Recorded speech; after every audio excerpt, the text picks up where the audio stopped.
Hey guys, welcome back to today's video. Today is Thursday, March 25th, 2021, and today we're going to be talking about the battleground state of Georgia and a new voting law passed by the Republican state legislature that ultimately makes it more difficult for citizens to vote and pretty much pushes runoff elections and scrunches them up, makes them closer to the general election, and does a number of other things that ultimately makes it harder to vote. Now, before you get into this video, I normally try to take an apolitical point of view on certain issues and analyze them as it pertains to elections, and you will see that in part of this video. But this bill in particular has really struck a nerve with me, so you are going to see some type of inherent bias come out in this video. I really would not like to be under this circumstance where I am sharing a personal belief here, but I think it goes beyond the need to be apolitical at this point, looking at the provisions in this bill. Because at the end of the day, what I'm seeing here is that the Republican legislature pretty much just brought this within obviously recent time, because this was not really under consideration until Donald Trump had lost the state of Georgia. And, you know, they shoved it through the state legislature, and now it has officially gone to Brian Kemp. He's okay with it. We're going through with it. And now what happens is Georgia is going to prohibit many voters from voting in a way that they did in 2020, all in the name of, you know, curbing voter fraud that didn't even occur in the 2020 election. So I apologize in advance if it does come across as if I am biased in this video. I will recognize that for the sake of this video, I won't exactly try to maintain my nonpartisan nature, simply because I don't think that this bill is fair. I think it's morally wrong that this bill has passed, and I think that it's very interesting to see who's being targeted here, because there are very clear demographic groups that are going to be disadvantaged as a result of this. So I don't know if you heard, but just moments ago, according to NBC News, all the main news networks, including, you know, the small ones as well, the local papers, Georgia passes vast restrictive voting law limiting early voting and ballot drop boxes. So this is a major thing, because Georgia is a state that has been under scrutiny from the Republican Party, because Brian Kemp here, Brad Raffensperger, Republican incumbents that were elected back in 2018, were completely, scrutinized, demonized, vilified by Donald Trump in the 2020 election. After Joe Biden had won the state of Georgia, Donald Trump had said that this was a rigged election, that he actually won Georgia in a landslide. Leading up to those runoff elections, he made the same exact argument. The Democratic Party ultimately prevailed on the presidential level and in both Senate races as a result of Donald Trump's claims. But the problem here is that despite Brian Kemp being attacked by Donald Trump on multiple occasions, rather than move away from Trump, it seems as if he wants to hold on. You know, after being attacked by President Trump, he attended a White House Christmas party, which should have been warning sign number one for Brian Kemp. He's going back to the same person that has made him an enemy in the Republican Party in Georgia. He's at odds with the state GOP. For many reasons, but mostly because of Donald Trump's influence on this state. On top of that, he's now going ahead and following through with a law that was approved by the state legislature, and essentially just doubling down on the baseless claims of election fraud and bringing us to a point where, rather than focus on real election provisions where we can actually help people get out and vote, where you can make the turnout as high as it was in 2020 every year, rather than do that, the Brian Kemp and the Republican Party in Georgia is more focused on actually winning elections in the future rather than actually helping their own constituents. And, you know, while it is the priority of many political parties, whatever party that might be, Democrats, Republicans, absolutely, to win elections, you don't do that by passing laws to prevent black and brown voters from voting. That's my problem with this bill. That's my personal problem with this bill, because I've grown up in a majority black county. I have never attended a predominantly white institution in my entire educational career. And I honestly think that is something that not many people can experience. I have grown up in an area where we've seen the state of Maryland, which is very much okay with certain types of voting, very much less restricted than states like Georgia, and states like Alabama and states like Mississippi across the South, with historically bad voting laws for black and brown citizens. You know, looking at what has happened now in Georgia, as Stacey Abrams put it, refers to it as Jim Crow 2.0. These laws are going to the furthest extent in preventing people from voting, because they know, and we all know, the demographic group that votes on routine is richer voters, whiter voters, and older voters, all of which skew to the Republican Party. And it's very clear what's happening here. So let's go through. what we're seeing here is that there are a number of things that seem to be laughable if I had told you about these prior to the 2020 election. One thing in particular really strikes out as a very much just a power grab by the state delegation. Here we have the issue. Let's see if we can find it on here. I have a different article up, but it's the same bill, right? So let's go ahead and see if we can find it here. But Brad Raffensperger, he is the Republican Secretary of State. Well, in this bill, this would essentially, in quotes, replace the elected Secretary of State as the chair of the state election board with a new appointee of the legislature after Republican Secretary Brad Raffensperger rebuffed Trump's attempts to overturn Georgia's election results. So that's from the Associated Press. Essentially, what they're saying is rather than have the elected official that's supposed to watch over elections that was elected by the people, we're going to have someone else.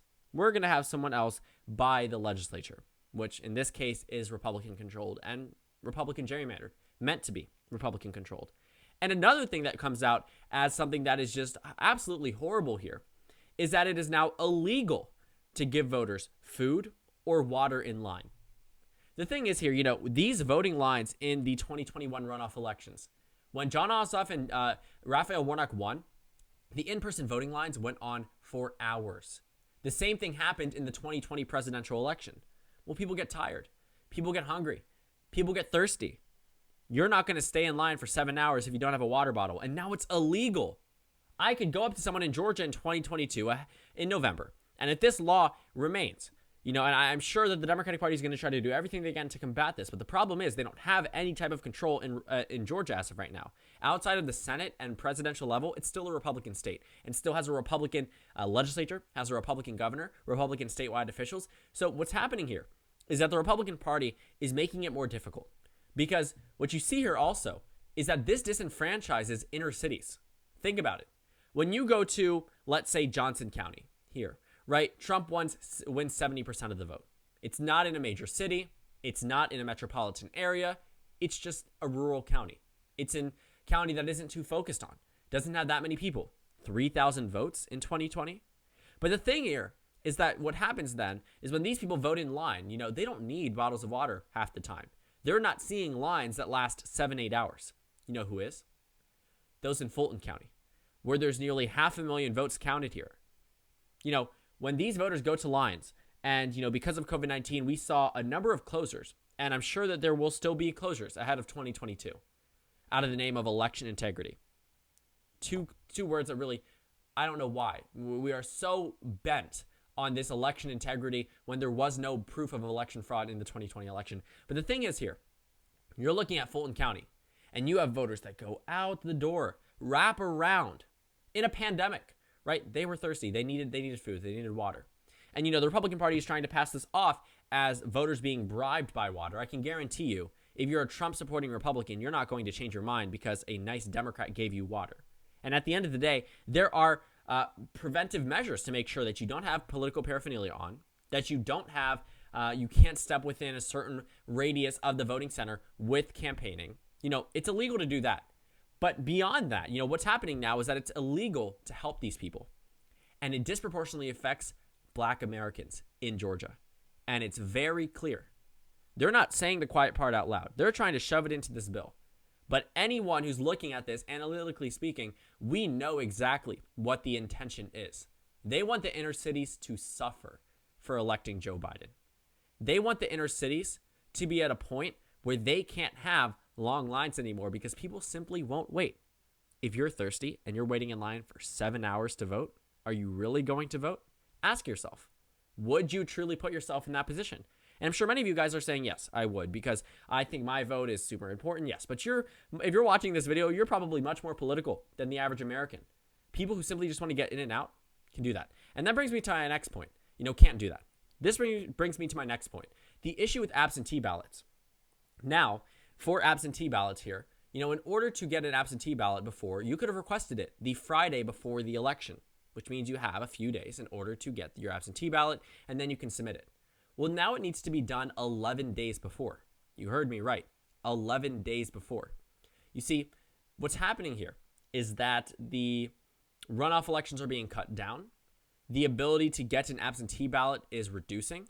On top of that, if you want an absentee ballot, you would need to provide a copy of their identification, or your identification, or the number of their Georgia's driver's license or state ID to apply for and return the ballot. So rather than getting the signature that's traditional, what you need to do now is provide more. And this also disenfranchises those of a lower economic class. Driving school costs money.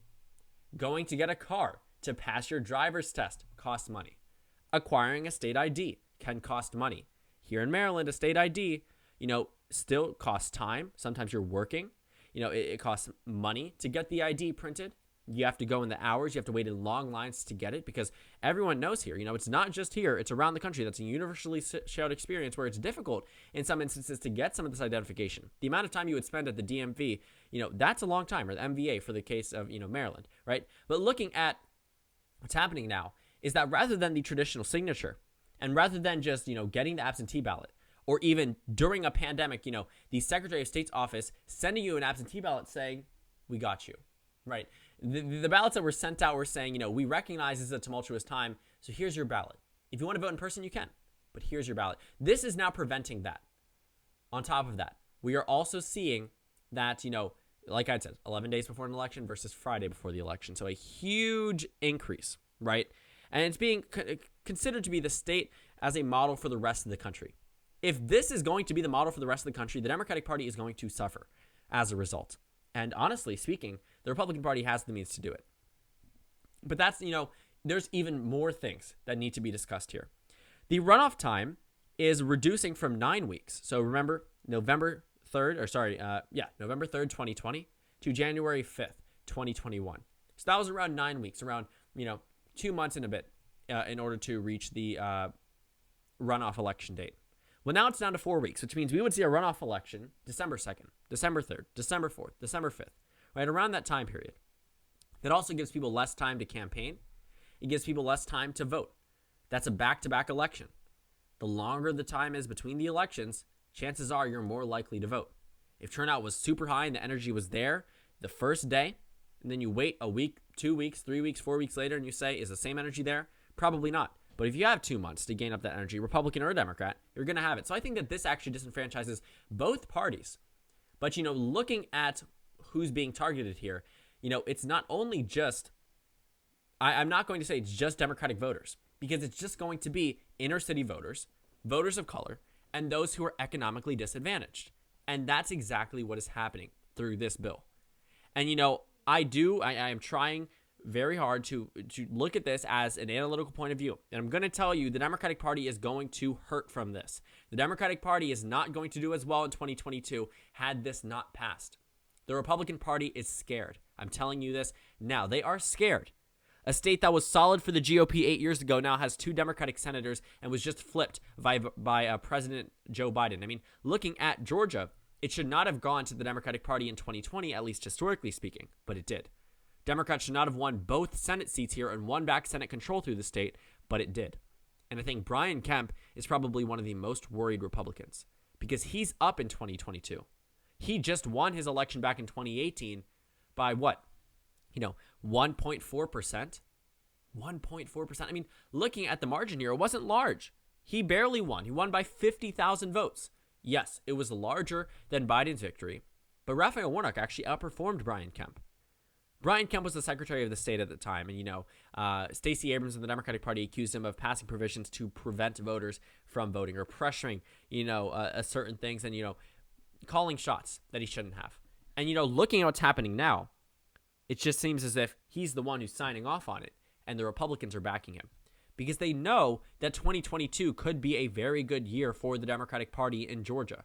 The state is increasing in terms of its minority population. The state is increasing in terms of its Democratic vote share, and they're trying to curtail that. And that's the thing. The Republican Party in Georgia did not perform as well in the runoff election because black turnout was increased. This is the runoff election early voting data. What you'll notice is by race that 56.8% of voters were white voters in the early vote. 32.6% were black voters. While in the 2020 election, which was narrower, white voters were around the same. 56.6, narrowly decreased, but black voters were 27.8. We're talking about a 5% increase here for black voters in terms of overall composition. 1,114,000 versus 1,084,000. Barely a decrease. But 2.2 million, 2.3 million at that, versus 1.89 million. I mean, 1.9 million. We're not talking about just a narrow dip, a super significant one amongst white voters. But black voters, not so much. And that's the thing here. You know, the GOP still wasn't able to win even with this point. What they're trying to do is essentially disenfranchise black voters. And, you know, they are treating these inner city groups as monoliths. Because if you're looking at the election results, a lot of the Republican vote does come from Fulton County. They're disenfranchising their own voters at this point.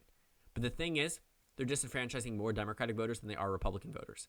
But that's not what matters to me. What matters to me is the people that are being targeted, because it's very clear who is being targeted by this bill. And it's very clear which party is trying to remain in the majority in the state. They are passing laws to prevent voters in the cities, voters that can't get an ID, you know, all in the name of election integrity for an election that wasn't even tampered with is the ultimate thing for me. You know, I'm looking at this and saying, I would get it if we did actually have election fraud. But with the Trump campaign not providing any evidence, shot down by the Supreme Court, by 50 courts, by every single Republican legislature, by Republican governors that stood by his side every single day, and yet still stand by his side. Brian Kemp is a perfect example. You know, President Trump made a number of claims here, and these claims are now preventing voters of color mainly from voting in ways that they had before, all in the name of election integrity. And that's the thing. You know, looking at this is not going to be popular amongst Georgia voters, but the voters that are going to be the most angry are going to be disenfranchised as a result and made even less likely to vote than they were ahead of 2022, and probably will vote at a lesser rate than they did in 2020 as a result. So the Democratic Party really needs to do, I think, a lot to combat this at this point, because the party that passed this was not the Democratic Party. You know, I really don't want to go ahead and try to discern between party at this point, but it's very clear which party passed this and which party did not. And it's very clear which party is targeting people of color and which party does not. And, you know, living in an area like this, I think that many voters here are fortunate enough that they aren't disenfranchised as they would be if they lived anywhere else. And I think that's a privilege. But unfortunately, it's not a shared experience amongst people of color in this country, even amongst white voters in the inner cities now. Because what's happening here is that this law is going to make it harder for them to vote. It's going to make them not want to stay in lines anymore, to just leave. Whereas rural voters that won't have these lines, or voters that have the time because they're retired, because they don't have to go ahead and go back to work on their lunch break. I mean, think about this. It's the small things that will add up to hundreds of thousands of voters that won't vote as a result, that they made it harder to vote. They've changed the laws dramatically since 2020, and people can't keep up. That's the unfortunate thing about this bill. And that's, you know, that's the end of this. I'm going to stop talking about it now, but just keep that in mind when you're looking at Georgia. It definitely has shifted slightly to the right, not because of a change in electorate, but rather in terms of the election laws. So thank you guys so much for watching this video. Make sure to comment down suggestions below. Subscribe on the left if you haven't already, and check out the Instagram and Twitter. At the bottom left of the screen, there's also a Discord server for you to go ahead and join. On the screen, there's a video you can watch, and then a playlist for my post-2020 election analysis videos. Again, thank you guys so much for watching, and I will see you all tomorrow.